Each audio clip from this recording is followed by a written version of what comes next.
Hola, mi nombre es Alicia Barrantes y nosotros somos el grupo número 2, que estamos conformados por mi persona, Henry Nayid, Esteban Mauricio y Juan Daniel.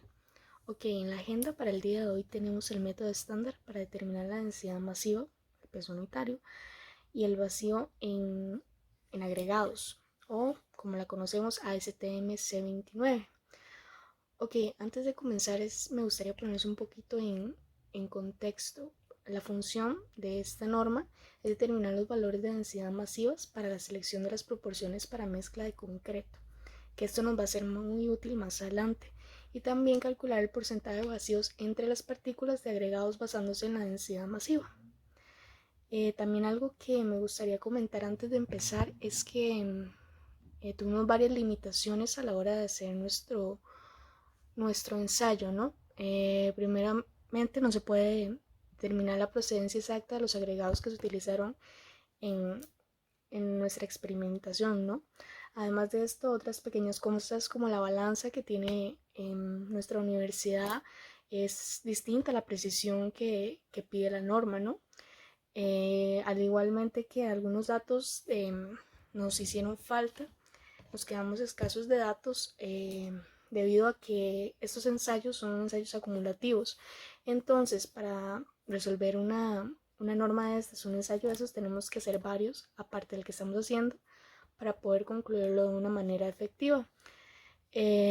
Tampoco pudimos, más adelante vamos a ver que es una calibración del molde. No la pudimos hacer por falta de tiempo, ya que, como ustedes saben, por lo de la pandemia y por los tiempos en que los laboratorios están abiertos, no nos iba a dar lamentablemente el tiempo para hacerlo. Igualmente les traemos una presentación para que se den más o menos a la idea.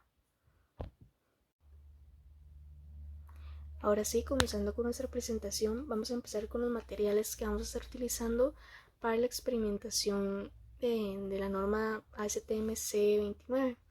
Como podemos ver y vamos a ver más adelante, tuvimos que utilizar separadores mecánicos, ya que vimos que era la manera más conveniente de reducción de muestra. También vamos a estar utilizando un carretillo para transportar esta muestra, ya que es pesada. Después vamos a utilizar los mismos agregados. Después una balanza, la varilla de apresionamiento, también una famosa cuchara de pulpero que antes se conocía con ese nombre. Nuestros recipientes, una palita, una escoba, una brocha, el famoso pie de rey para la medición, ya que no vamos a poder realizar la calibración, una pala para sacar y remover nuestros agregados, una cinta métrica, en este caso es de 3 metros, y nuestras bandejas correspondientes para no hacer reguero ni desastre, y para transportar el agregado, las muestras de nuestros agregados. Ok, ahora vamos con la calibración de nuestro molde. Por lo general se hace una vez al año y por motivos de tiempo no lo pudimos realizar nosotros. Por, por esto mismo les traemos aquí un video para que no se queden con las ganas de saber qué era. Ok, antes que todo se le coloca alrededor del recipiente una capa delgada de grasa para evitar fugas. Se llena el molde con agua a temperatura ambiente y se cubre con una placa de vidrio para eliminar las burbujas y el agua excedente. Además de esto se limpia. Como hizo el señor antes, él lo pesó el molde con nuestra plaquita de vidrio para saber el peso de estas y después en las fórmulas, perdón. Después de esto procede a pesar el recipiente con toda nuestra placa de vidrio. Después como dije, se determina la masa del agua con la placa. Y después se mide la temperatura del agua a los 0.5 centígrados más cercano. Y después de eso se determina la densidad en la tabla que nos dio el profesor en la clase pasada y con esto ya se sacan los volúmenes. Pero en este caso lamentablemente no lo pudimos hacer, pero sí les traemos la explicación y mi compañero les va a explicar cómo fue que nosotros lo hicimos para cortar el tiempo. Los volúmenes de los recipientes se obtuvieron midiendo el diámetro de la circunferencia por la altura. En el caso del recipiente, el material grueso se trabajó con una cinta métrica y en el recipiente pequeño del agregado fino trabajamos con un vernier para que nos diera mayor precisión. Como toda aplicación, la recolección de muestra de agregados para el ensayo debe de cumplir con un procedimiento. Número 1. Tener claro la procedencia del material. Número 2. Someter el agregado a un previo secado. En este caso, por las limitaciones que tenemos, hemos trabajado con el material apilado en los laboratorios de la universidad. Número 3. Se mezcla el material completamente, traspaleando toda la muestra en una pila, depositando cada paleada sobre la anterior. Posterior, se divide la pila aplanada en 4 partes iguales, con la pala o la cuchara de albañil, y son eliminados 2 de las partes diagonalmente opuestas. 4. Se coloca la muestra de campo en la tolva o en el cucharón alimentador, distribuyéndola uniformemente en toda su longitud, para que al verter sobre los conductos fluyan por cada una de estas cantidades aproximadamente iguales de material. La velocidad a la que se alimenta la muestra debe ser tal que permita un flujo continuo por los conductos hacia los receptáculos inferiores. 5. El cuarteador de muestras debe contar con un número igual de conductos, todos del mismo ancho y que descarguen alternadamente a ambos lados del cuarteador. El número de conductos no debe ser menor de 8 para agregados gruesos y no menor de 12 para agregados finos. Ok, ahora vamos con la reducción de nuestra muestra.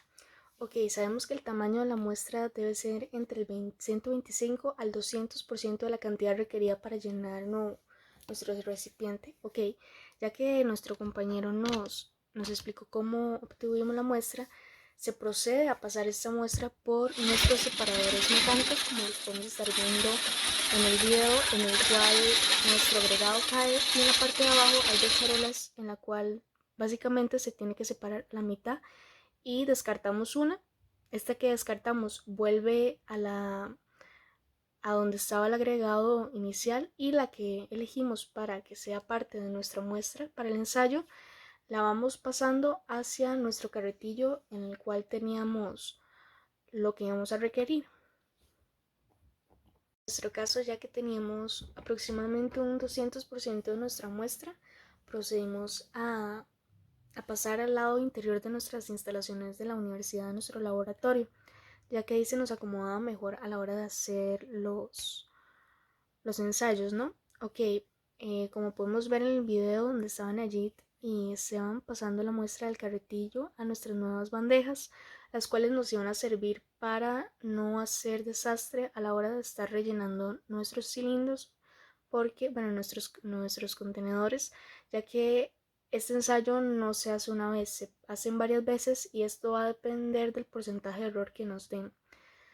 Ok, es importante también aquí recalcar una limitante, que por lo general esta muestra se lava y se seca, pero como ya mencioné anteriormente y varias veces, por cuestión de tiempo no pudimos hacerlo tampoco. A pesar de esto, nuestro instructor nos dijo que en este tipo de ensayo en específico no causaba mucho impacto, o sea, no era como muy relevante al fin de cuentas. Entonces nosotros procedimos a hacerlo de esta manera. Como podemos ver en la imagen de la derecha, es el agregado fino que ya está listo para nuestros procesos del ensayo, que mis compañeros se los van a estar explicando. En el método suelto, primero que todo se debe llenar el recipiente hasta que se desborde por medio de una cuchara. A la hora de descargar el agregado no debe exceder los 50 milímetros sobre el borde del recipiente. Un aproximado son 3 dedos. Se debe prevenir la segregación de las partículas. Se nivela el agregado con los dedos o con el enrasador. Ahí nosotros lo hicimos con el enrasador. Y se determina la masa del recipiente más su contenido y la masa del recipiente por separado para saber la diferencia. Y se registran los valores con una precisión de 0,05 kilogramos. El método por embarillado consiste en rellenar el recipiente primeramente a 1/3 de la capacidad total.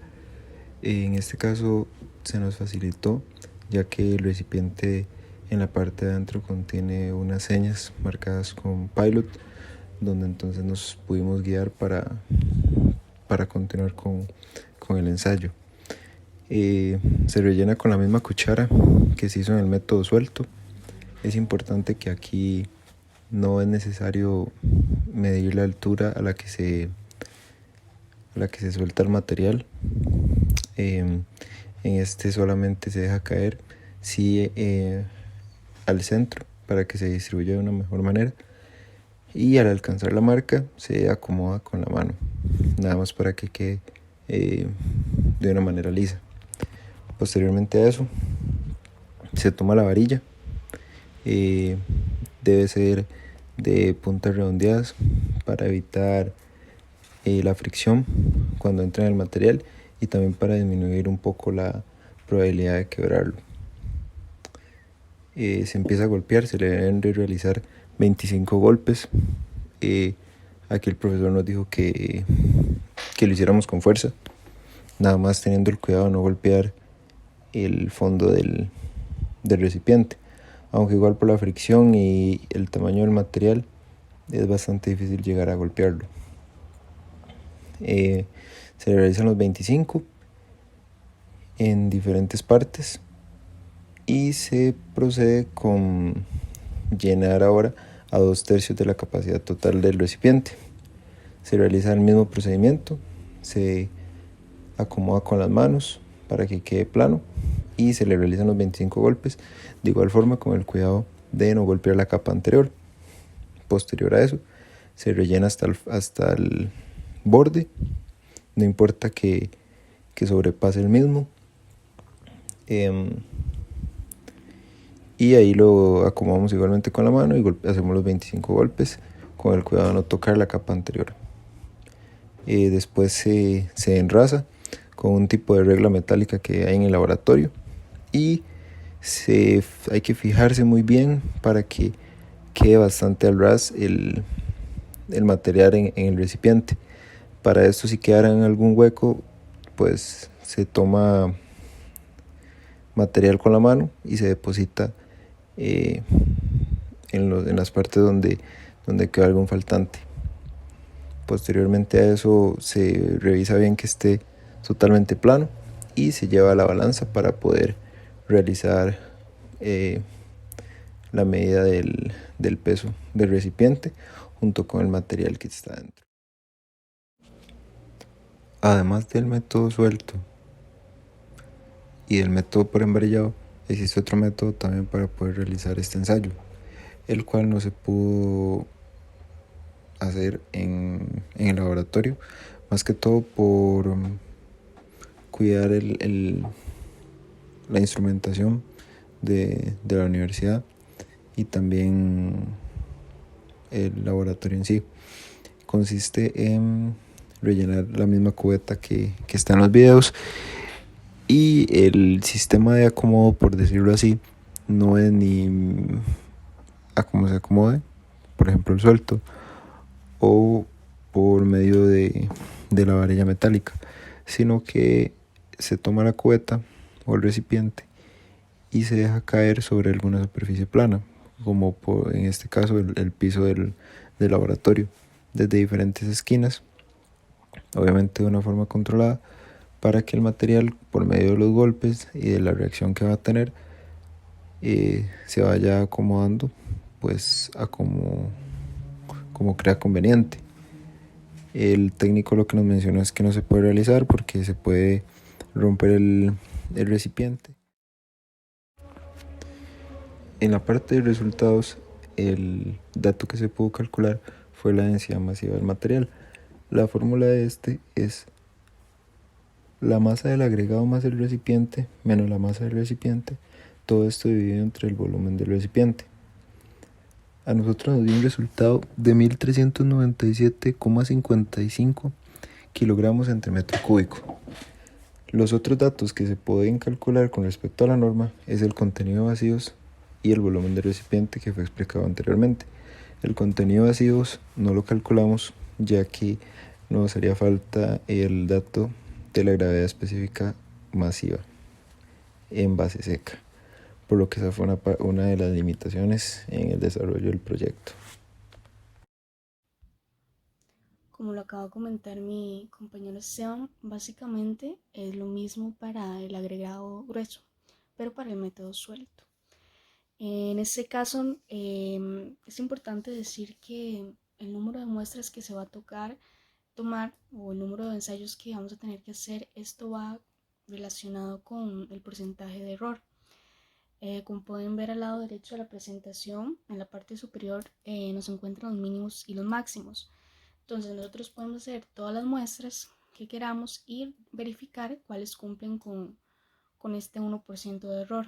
Con esto se saca un promedio y les recuerdo que para un promedio lo mínimo que se ocupa son 3 datos. Entonces con los datos que tenemos buenos sacamos el promedio y básicamente hacemos lo que dijo nuestro compañero Esteban aplicándola a la fórmula.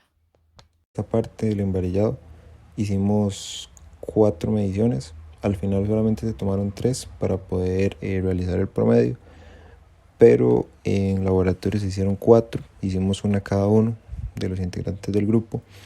Esto más que todo para poder explicar aquí en la presentación cómo el factor humano influye en una manera relativamente grande en los resultados, ya que sobrepasamos el porcentaje de error permisible. Sin embargo, el técnico nos comentó que para motivos de exposición, de explicación, está bien para que podamos ver cómo lo idóneo en una prueba real sería que todas las mediciones las haga una misma persona.